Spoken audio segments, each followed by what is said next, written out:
Ramazan yazmaları 2. bab Ramazan şahitim bolsun.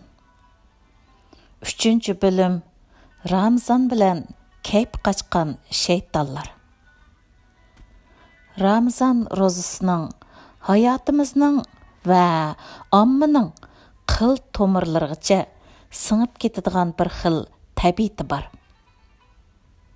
Күнділік hayatның mərkəzidən orun alıdı ve onu orbitasida aylandırdı. Yep içişke oxşaş en tabi ve vazgeçkil bolmaydigan adetimizni tertipke saladigan Ramazanның hayatımızның başqa sahalarigimi ta'sir ko'rsatishi nihoyatda normal. Bu mübarek ayның musulmon jamiyatida qoldirgan ta'siri shundoq cho'nqur bo'lib, jamiyatdagi dindan yiroq turadigan kishilarmi oz yoki ko'p bo'lsin, uning ta'siriga uchraydi.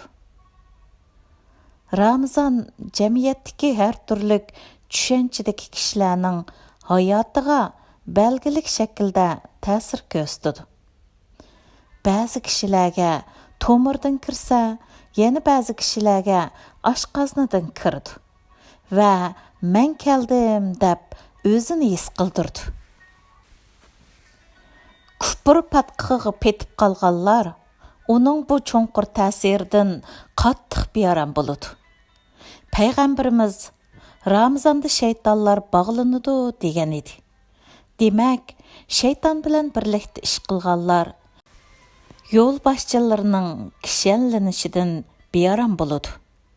Shaytonlar kishanlangan joylarda farishtalarning ishi osonlashadi. Ramazonni hammalar uchun barkatli qilgan eng asosli sababmi mushu bo'lsa kerak. Ramazon faqat madaniyatimizning barpo qilg'uchi omili bo'lib qolmasdan, yana musulmonlik shaxsiyatimizni shakllantirguchi omillardan biri. Ramazonning bu rolini joriy qildirishi kishining uningga qandoq muomala qilishiga munosabatlik. Ramazon bilan yuzaki munosabat qurganlarga Ramazonning hayot baxsh etguchi rolimi yuzaki bo'ladi.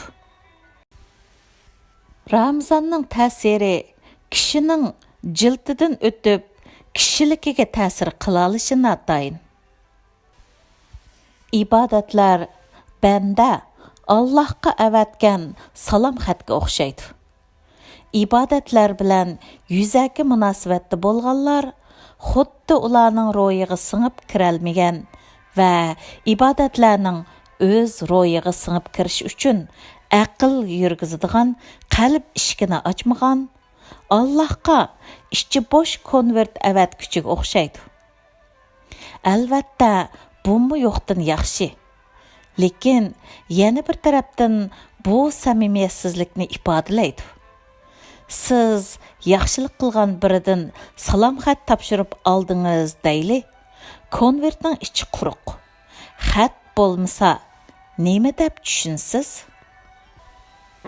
Ibodatlar bilan yuzaki emas, negizidan munosabat o'rnatganlar konvertni ichi bo'sh holda avatmidi deganlik bo'ladi. Ramazon bilan yuzaki emas, negizidan munosabat o'rnatish Ramazonning mavjudlik sababi bo'lgan vahiy bilan chin yurakdan munosabat qurish bilan amalga oshadi. Chunki Ramazonda Qur'on tug'ilgan oy tabriklanadi.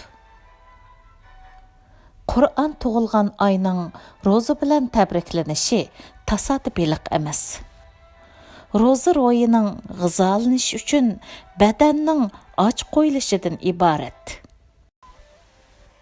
Ong tuyg'ularimizni aql yurgizadigan qalbimizning ilkiga qo'yib berish uchun shahvoniy ish tuyg'ularning asoratidan, ta'siridan qutuldirish kerak. Ma'naviy insonni oldiga chiqarib, moddiy insonni bashar orqiga elishimiz kerak.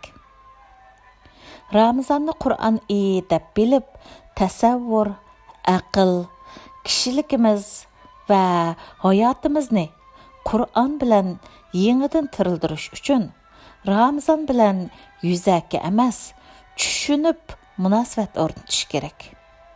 Chunki vahiy insonni yaratilish maqsadiga uyg'un shaklda tarbiyalaydigan ilohiy loyiha. Bu nuqtadan aytganda, Qur'on Allah insoniyatga avatgan bir maktub. Bu maktubda insoniyatning ikki dunyolik baxt saodatining formulasi putilgan. Allah'tan kelgan maktub bilan yuzaki munosabat o'rnatganlar bilan chin yurakdan munosabat o'rnatganlar o'xshash bo'lamdi?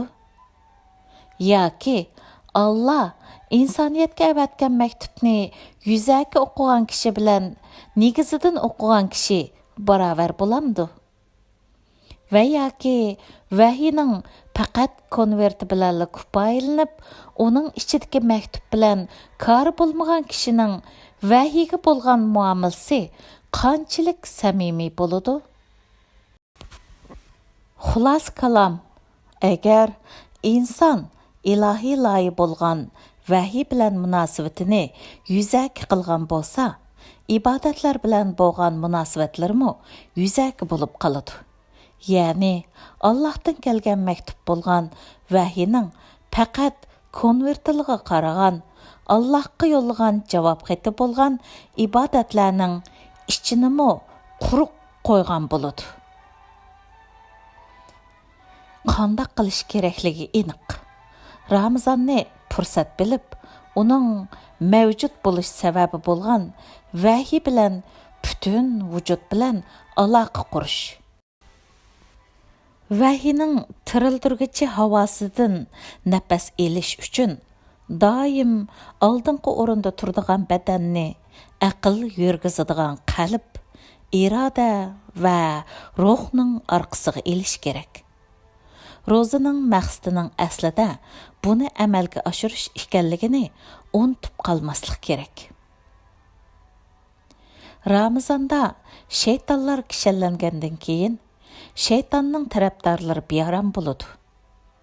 Davlat, ya'ni hokimiyat ichida siyosat, amaldorlar, ma'arif, iqtisod va bo'libmi ommaviy taratqular orasiga singib ketgan shayton tarafdorlarining kayfi qochidi.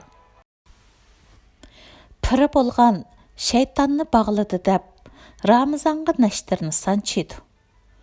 Bu dushmanlikni ba'zilar ochiq-oshkor qilsa, ba'zilar maxfiy qiladi. Ba'zilari shaytonning bayonotchisi bo'lsa, ba'zilari shaytonning askari, ba'zilari advokati, ba'zilari dasmichisi, ba'zilari qo'riqchisi bo'ladi. Yig'inchoqlaganda Ramazon shaytonlarning kayfini qochirdi.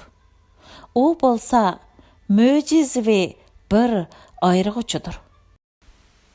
Kafirning gumrohligini, munofiqning munofiqligini va mo'minning iymonini kuchaytirdi.